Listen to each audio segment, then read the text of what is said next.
Good evening friend. তো আজকে হলো শুভ নববর্ষ, তো তোমাদের শুভ নববর্ষের অনেক অনেক অনেক শুভেচ্ছা, অভিনন্দন।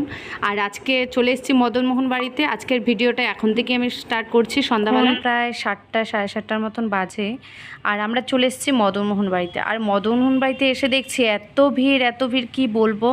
যেহেতু বছরের প্রথম দিন, বুঝতেই পারছো, সবাই মিলে মানে শুরুটা মন্দির থেকেই করতে চায়। আর আমাদের হলো কোচবিহারের প্রাণের ঠাকুর হলো বাবা মদনমোহন ঠাকুর।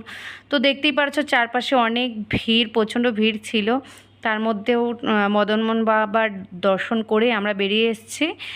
আর আজকে আমরা বেরিয়েছি একটু ঘোরার জন্য, ভাবছি একটু ঘোরাঘুরি করব, কিন্তু এত গরম ছিল আর এত ভিড়, মানে রাস্তায় হাঁটাই যাচ্ছিল না। তো তোমরা দেখতেই পারছো এই যে, আর কত সুন্দর লাগছে মদনমোহন বাড়িটা, দেখতেই পারছো কত সুন্দর কালারিং সব লাইট জ্বলছে। এমনি সময়ও জ্বলে, কিন্তু আজকে একটু আরও বেশি ভালো লাগছে এত ভিড় দেখে।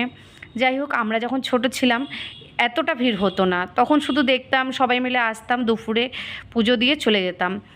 তো এখন এই প্রথম দেখছি, এখন মেলার মতন বসেছে মদনমোহন বাড়ির সামনে দিয়ে।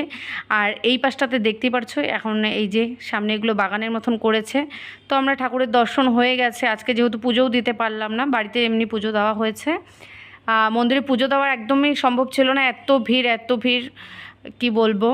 আর এই যে আমরা এখন দর্শন করে এখন বেরিয়ে যাচ্ছি এই সাইডের গেট দিয়ে। এখন যাব একটু সামনে, একটা মানে বৈরাগী দিঘি বলে একটা ইসে আছে, তো ওখানে যাব। ওখানে এখন অনেক সুন্দর করেছে, পুরো ঘাটটাকে আগে বাঁধানো ছিল না, এখন বাঁধিয়েছে, খুব সুন্দর লাগছে চারিদিকে লাইট। এই দেখো, বলতে বলতে ঘাটের সামনেও চলে এসেছি। এই দেখো কত সুন্দর লাগছে, একদম দেখতে সাগর দিঘির মতো লাগছে। ওই সামনের দিকে এই সাইডটা লাইট জ্বালানো আছে, আর ডান দিকটাতে মনে হয় লাইট জ্বলায়নি এখনও পর্যন্ত। তো ওই সাইডটাতে যেতে পারিনি, অনেকে সব দেওয়াল টপকে গেছে, ওই সাইডটাতে বন্ধ ছিল। আর এই যেখানে আমি আমার ভাগ্নিকে কী যেন বলছিলাম, প্রচণ্ড গরম ছিল ফ্রেন্ড, দেখতেই পারছো। আর তার মধ্যে আমি এই দেখো নতুন ড্রেস পরেছি, একটা চুড়িদার পরেছি ব্ল্যাক কালারে, আরও গরম লাগছে, দেখতেই পারছো। বারবার শুধু ঘাম মুছেই যাচ্ছি, আর বেশি সাজগোজ করিনি, দেখতেই পারছো। আর এই যে আমার কপালে দেখতে পারছো যে সিঁদুরটা অরেঞ্জ কালারের। তো আজকে হলো ছট পুজো ছিল, এর জন্য গেছিলাম, হলো ঘাটে গেছিলাম, তো ওখানেই সিঁদুরটা লাগানো হয়েছে।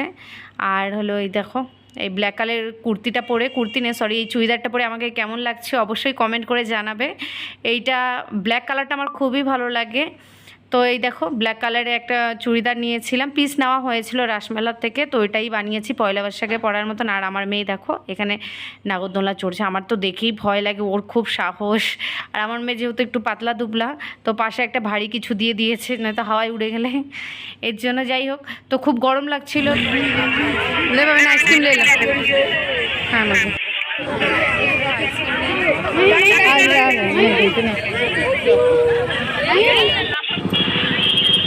এখন আমরা একটু যাচ্ছি সাগর দিঘির দিকে, দেখতেই পারছো এখন সাগর দিঘির দিকে যাবো। আর এই দেখো এই সাইডে হলো অনেকে হলো ড্রয়িং করে যেখানে লাগিয়েছে, খুব সুন্দর ড্রয়িংগুলো ছিল, হাতের ড্রয়িং, এত সুন্দর, মানে কী বলবো, সবাই এখানে ড্রয়িংগুলো লাগিয়ে রাখছে।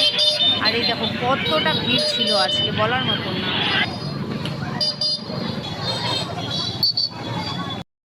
তারপর সাগরদিঘিতে আমরা এখানে চলে এসেছি। আর দেখো, আর যেহেতু আমাদের এখন নবরাত্রি চলছে, তো আমরা তো পেঁয়াজ রসুন কিছু খাবো না, তো বড়া পাওয়ার দোকানে চলে এসেছি। এটা হলো পুরোই নিরামিষ থাকে, আর পেঁয়াজ দেয় এমনি সাথে করে, তো আমরা পেঁয়াজ নিই। দেখো কাকু এখানে বড়া পাও ভাজছে, আর আমরা নিব কাকলেট। আর এই যে দেখতেই পাচ্ছ আমাদের কাকলেটও চলে এসছে, বড় বড় কাকলেট। আর একটা সবুজ চাটনি থাকে, ওটাতে যেহেতু পেঁয়াজ ছিল এর জন্য ওই চাটনিটা নেওয়া হয়নি, সস দিয়ে খাচ্ছি, খুবই টেস্টি। পেঁয়াজ খাবি না?